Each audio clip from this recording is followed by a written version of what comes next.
والصلاة والسلام على سيد الأنبياء والمرسلين وعلى آله وصحبه وبارك وسلم।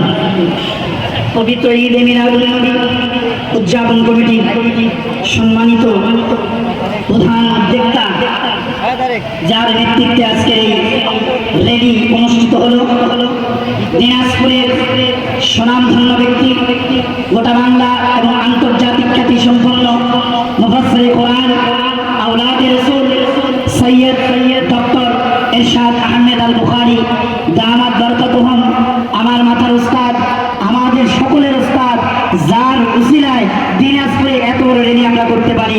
সকলে বলি আলহামদুলিল্লাহ।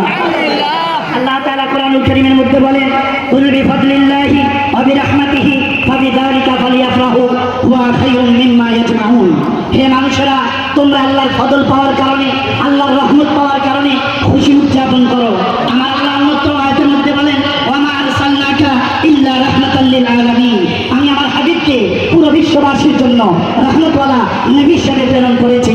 দুই আয়াতকে একত্রিত করলে দেখা যায় আমার আল্লাহ বলে, হে মানুষেরা, তোমরা আমার ফজল পাওয়ার কারণে, মানে আমার ইসলাম কোরআন পাওয়ার কারণে এবং আমার রহমত পাওয়ার কারণে, মানে আমার নবী পাওয়ার কারণে, অন্যত্র আয়াতে আরো স্পষ্ট করে বলে দিলেন, আমার নবী হলো তোমাদের জন্য বড় রহমত। সুতরাং এই রহমত পাওয়ার কারণে যারা তারা খুশি উদযাপন করবে, শরীয়ত মোতাবেক আহলে সুন্নাত ওয়াল জামাত কোরআনের হাদিসে উপরে রয়েছে।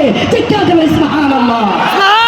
আমাদেরকে বলিষ্ঠ কণ্ঠে বলতে হয়, যেই নবী না আসলে কালেমা পেতাম না, যেই নবী না আসলে শাহজালাল হতাম না, যেই নবী না আসলে শাহজাহান পেতাম না, যেই নবী না আসলে জাহিল গাজী পেতাম না, শেখ ফরিদ পেতাম না, শেখ জাহাঙ্গীর পেতাম না, আজকের এই ময়দান পেতাম না, মাথায় পাগড়ি পেতাম না। সেই নবী মুহাম্মদ রাসূলুল্লাহ জন্মদিনে মিলাদুন নবী পালন করবো না তো কার মিলাদ পালন করবো? বলে দিতে চাই, মাজার পবিত্র ওলিদের মাজার, যদিও সামাজিক কার্য হয় এর জন্য প্রশাসন ব্যবস্থা নেয়, কিন্তু কোন মাজারে আর একটি ইটাল যদি পড়ে এর পরিণতি আহলে সুন্নাত ওয়াল জামাত সমস্ত স্তর থেকে রাজপথে প্রয়োজনে জীবন দিতে বাধ্য থাকবে। আর একটি কথা স্মরণ করে দিতে চাই, মুহাম্মদুর রাসূলুল্লাহ আশিক যাদের অন্তরের মধ্যে রাসূলের মহব্বত রয়েছে, আমার রাসূল বলেন, লা ইউমিনু আহাদুকুম হাত্তা আকুনা আহাব্বা ইলাইহি মিন ওয়ালিদিহি ওয়া ওয়ালাদিহি ওয়ান নাসি আজমাইন। হে মানুষেরা, তোমরা জেনে নাও, তোমরা তোমাদের মা বাবা, ধন দৌলত, বাড়ি গাড়ি, এমনকি নিজের জানের চেয়ে আমি রাসূলকে যদি বেশি মহব্বত না করো, কোনোদিন মুমিন হতে পারবে না। আজকে যারা মিম্বারে দাঁড়িয়ে আমার নবী মিলাদুন নবীর বিরোধিতা করে, স্পষ্টভাবে বোঝা যায় তাদের অন্তরে রাসূলের মহব্বত নেই। ঠিক আছে, মুসলমান মিলাদুন নবীর বিরোধিতা করতে পারে না, আশিক রাসূল মিলাদুন নবীর বিরোধিতা করতে পারে না। আমরা এক বাক্যে সকলকে এটাই বলবো, আসুন জিনার, আমি ইসলামিক রিসার্চ সেন্টার থেকে আমার কর্মজীবন শুরু, আমার মাথার তাজ, যাকে আমি ওস্তাদ মনে করি, ডক্টর সৈয়দ ইরশাদ আহমেদ আল বুখারী। আজকে দিনাজপুরবাসী আমরা অত্যন্ত ভাগ্যবান, যার উসিলায় মিলাদ। বাবা যদি সন্তান হয়ে বাবাকে অস্বীকার করে, এটা চরম অন্যায়।